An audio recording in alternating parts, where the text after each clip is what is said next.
I just want you to remember Michael Jordan, LeBron James have a coach that, or had a coach that they listen to, and you're not them, so you should probably get one too. People were strolling into the office at 9, they wanted to chit chat, and it's just like I was coming to work. There was money to be made and opportunities to be had.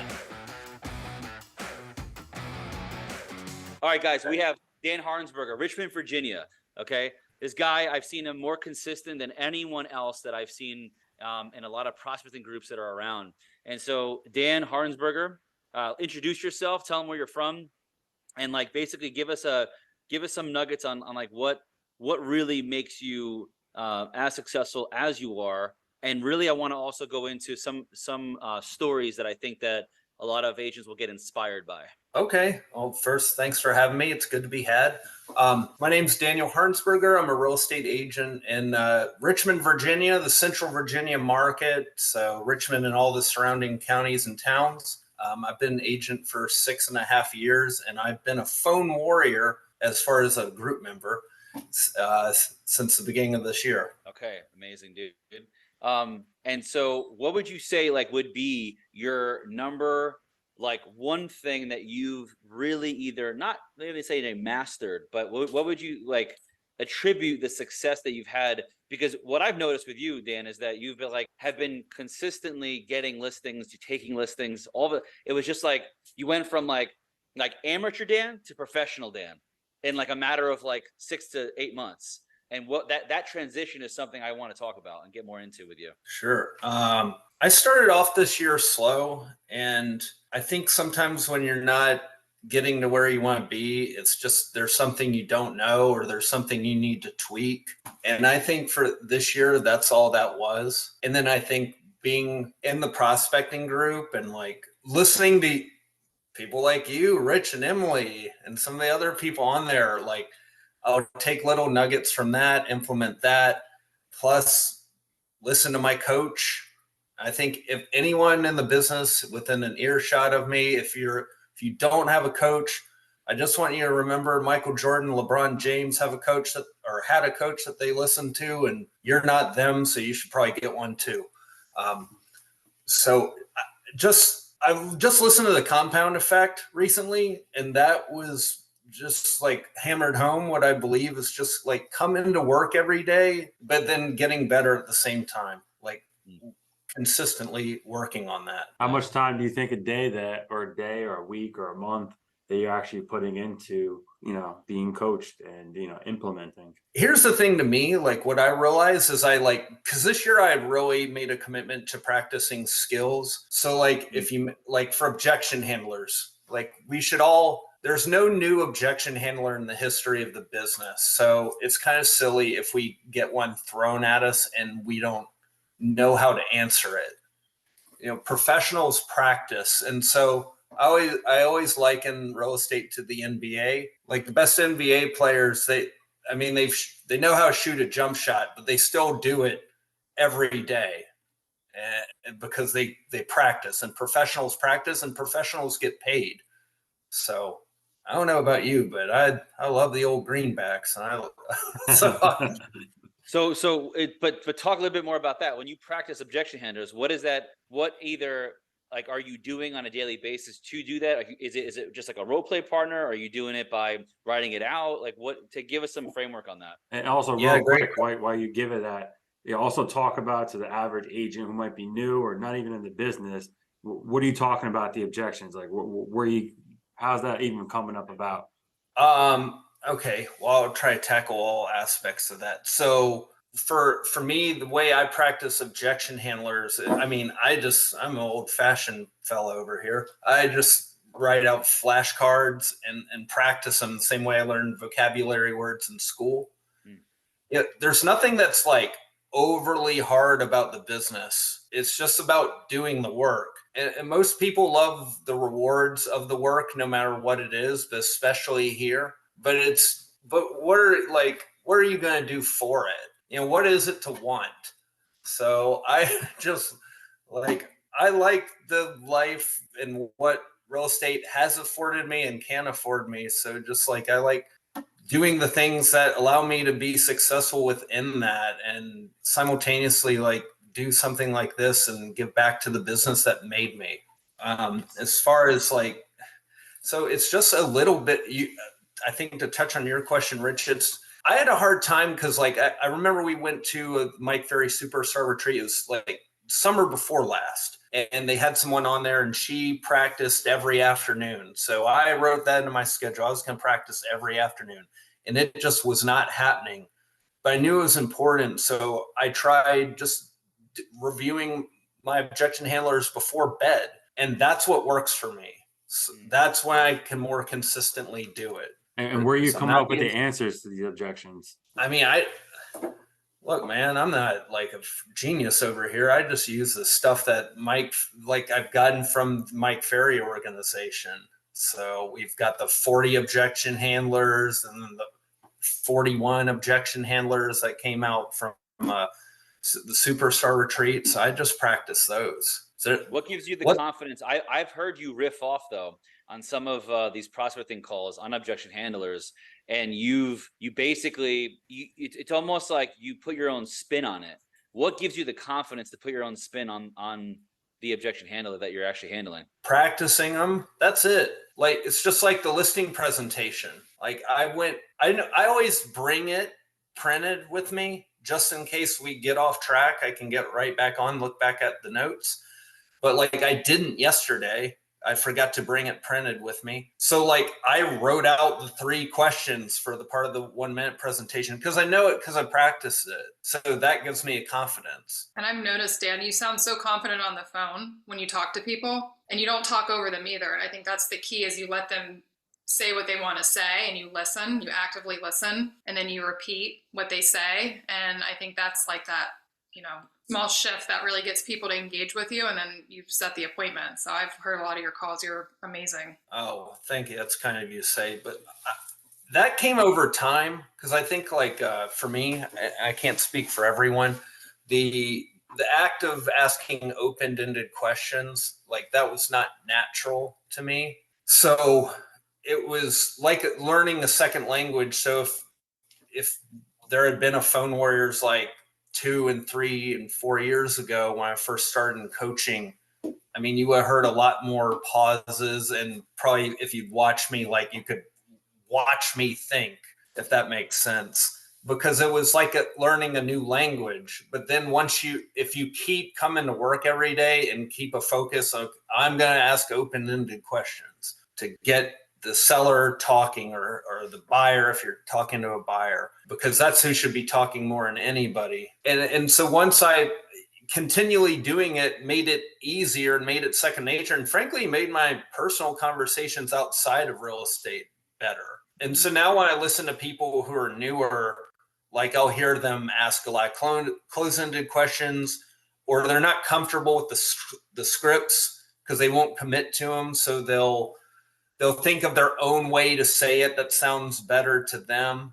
And a lot of times they change it to a close-ended question. And I'll hear in my head like how I would have asked it.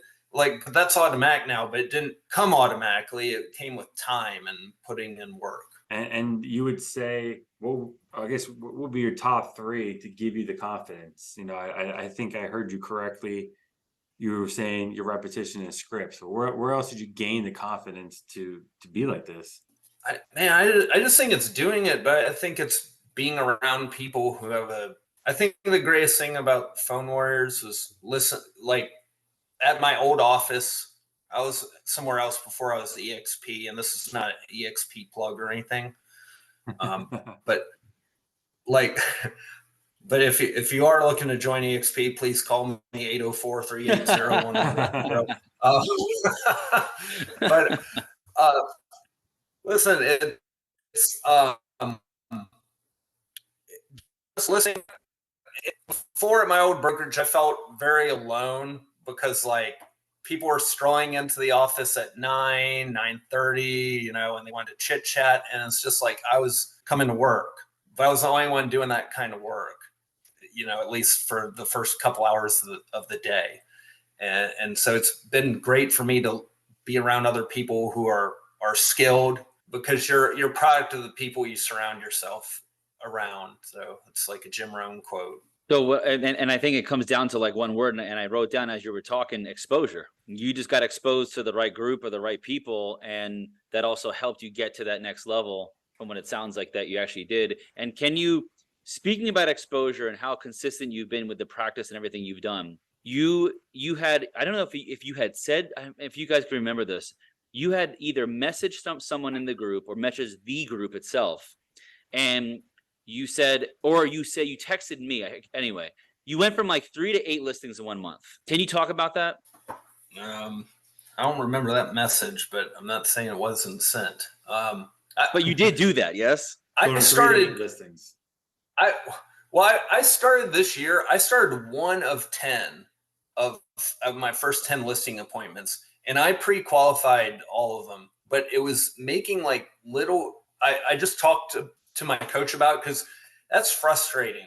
Like that is frustrating. So I talked to my coach about it. We realized there was only 1 or 2 people out of the 9 that I didn't get that actually went on to like list and sell with somebody else. So there was that aspect of it, but then it was just making little tweaks and ever since then I've had a closing percentage of like 80% on my presentations. So I just think it's like constantly looking at your business and what you can do better, hence the compound effect. So you self-reflected yourself and you looked at what wasn't working and what was not working for you. When you went 1 for 10 that month, you decided that you were going to make a change, and that change that you made is what made you go from 3 listings and shoot up an additional 5. I don't know where like those numbers come from. I mean, how many listings have I taken this year? I've taken like between 25 and 30 so far this year, but I mean, I was off to a slow start because it's little. There's just like, if you're missing out on something you're trying to achieve, there's something you don't know. So it's just taking a look at that from a view above and making the changes and committing to them. Well, Dan, there's a pattern that you just mentioned. Rich asked you a question. You didn't answer that question by saying, "Oh, the market is bad." You didn't blame someone else for you going 1 for 10. You were self-reflective. You actually said your answer right now was just that. So I think that's also a big deal. Yeah, there's business being done every day. Anyone who blames the market should just check out my beautiful business and never return. But like, I just feel that strongly about it because like it gives us all a bad name. It's funny, like our group is up to like 500 members, and I hope every single one of them are prospecting every single day. I do, because they don't have to be on to have a great business. I just know what it's done for me. But it's funny, like we're up to 500 plus, but consistently we see 10 to 15 people on, and it's the same. And it's just a rule of thumb of the business.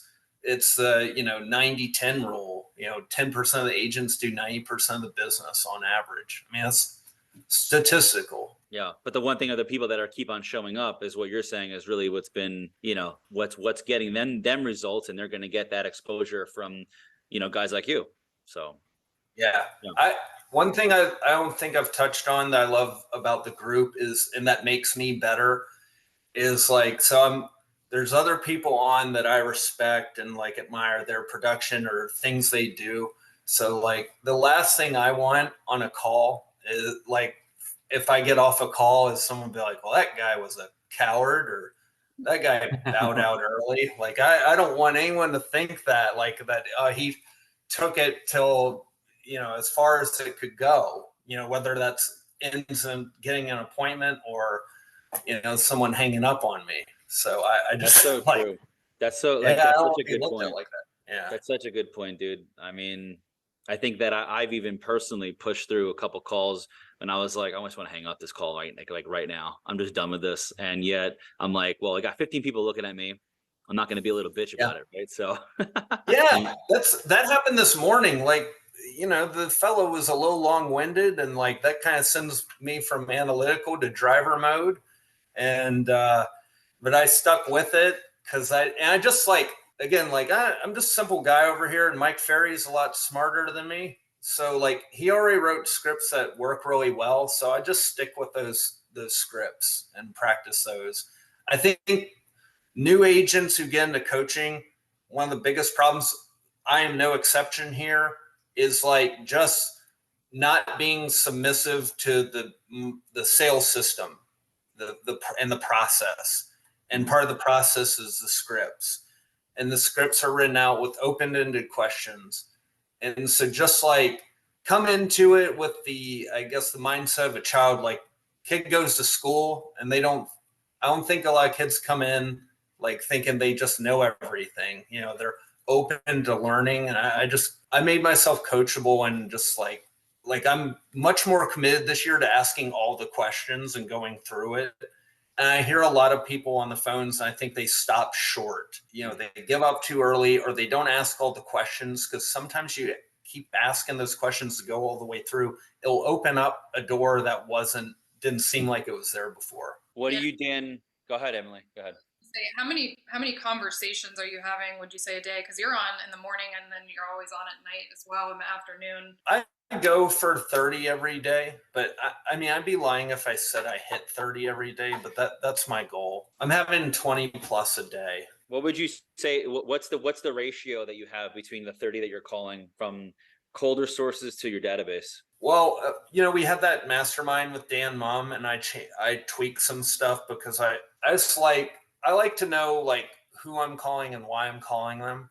And so like his thing was to call cold leads from 8 to 11, then warm leads, you know, as next after that, you know. And I adopted that because I was really confused about when I should call warm leads, database, etc.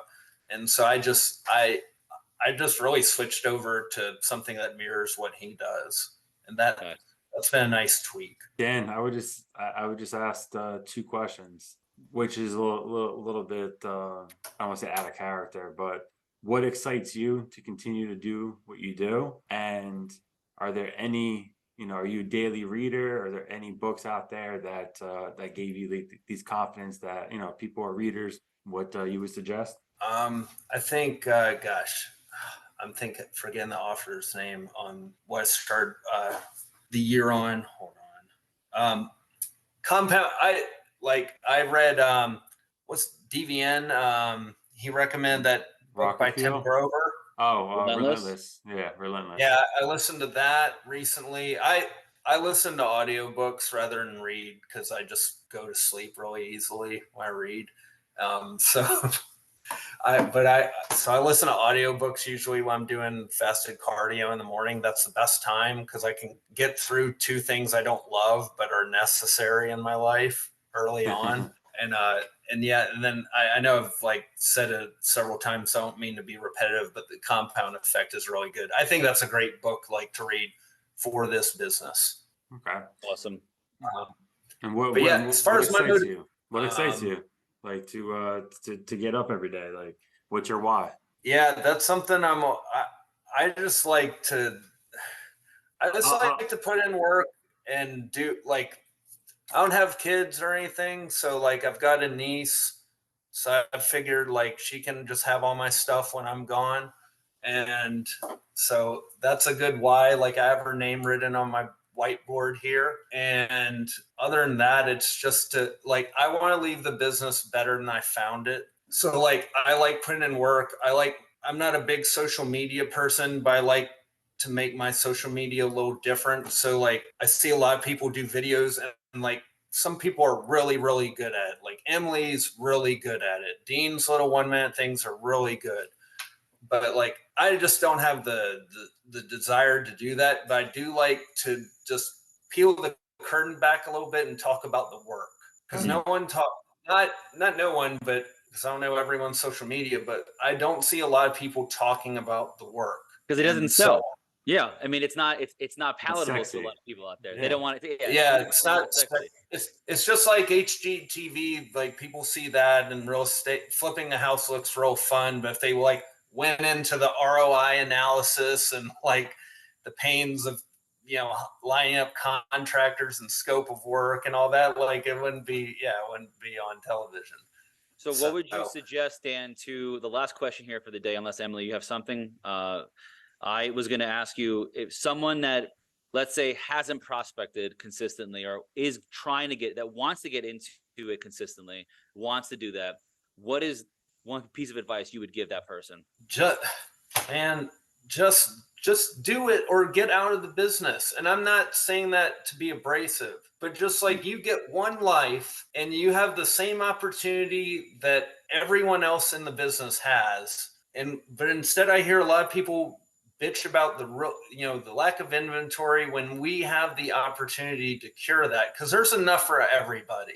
And that's why I don't mind talking about like the work in it, because like if someone wants to put in the work and they're that much better than me, then just take it. Like, take the listing that I wasn't good at getting, that'll elevate my game and we'll all be better. Like you have to answer that for yourself. If you're someone listening to this and you don't know why you prospect every day, like there is money to be made and opportunities to be had. And I don't know about you, but I don't want to go back and like look at my career and be like, man, I wish I'd put some more effort into that. Maybe I could have made something of it.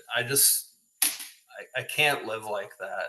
Yeah. Well, I think you're talking about the regret minimization technique. Is that what, like, I think Jeff Bezos talked about? Is that a word? It's like, it's an actual thing he said. Like he tries to minimize his regrets in his life. And he said, if I don't do this idea in Amazon, I'm going to regret it for the rest of my life. Same thing with prospecting. It sounds like for you. It's like, it's like, why, if I don't put in the effort now, I don't want to regret it later because I could have made something of myself. And I think that's huge. Thank you for sharing that. Yeah, absolutely. Yeah. Thank you for sharing. You get one opportunity, like you get one life, and like make the best of it. Like I like to put in the work because I do want to enjoy my life at the other end of the business. Because as much as I enjoy what I do, there's nothing I can think of better than a life where I'm just chilling at the house, have a workout, and cook a meal in an outdoor kitchen. Like that's my end game. That's it. Nice. Thank you, Dan. Thank you for your time. Thank you.